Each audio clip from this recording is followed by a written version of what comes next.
Hello, I'm Monynear. I am studying English and Speak Up Online. Today, I'm gonna present about the Roanoke settlement. Only a few Europeans lived in the north of America in the 16th century. Most of them settled on the northeast coast. In 1587, a small group of about 100 people decided to go south. They moved to the small island of Roanoke. That area later became part of the state of North Carolina.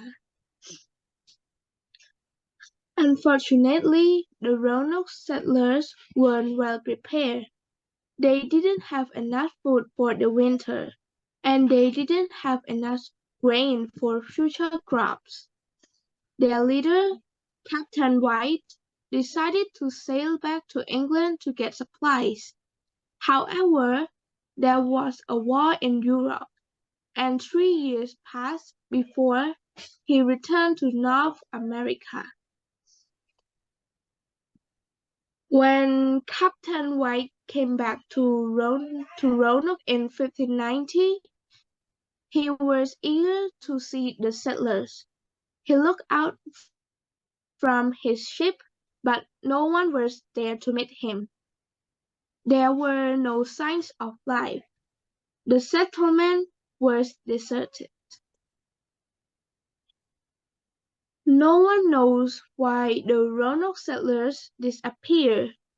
Many people thought that hostile Native Americans killed them, but there were no signs of a fight.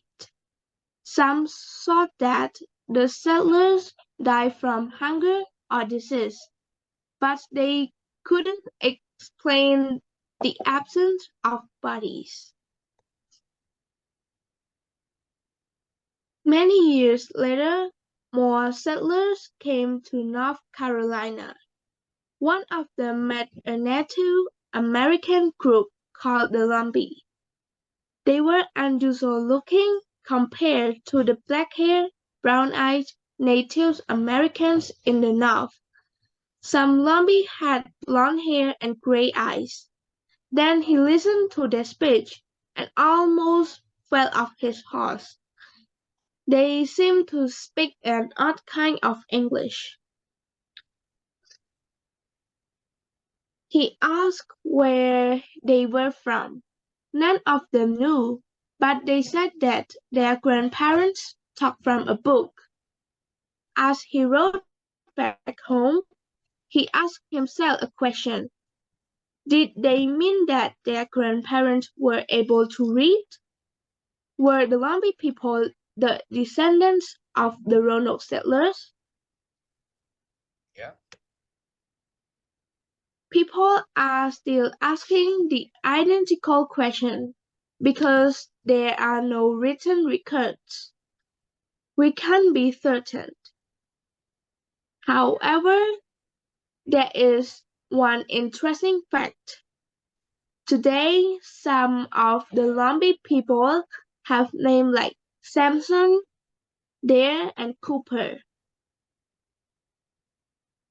They are they are identical to the names of the vanished settlers of Roanoke Island. Thank you.